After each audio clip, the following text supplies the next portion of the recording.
post-cable camera inspection. We're at 42 feet. This is where the clog was. If you look across, you can see the cable outside of the pipe back there.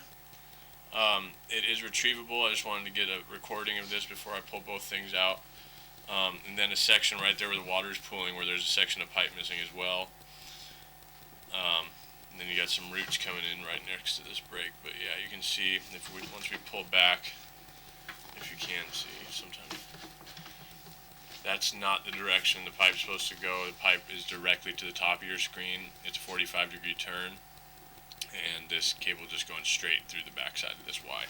So I'm going to start pulling back now, making the recording. I'm going to turn the mic off.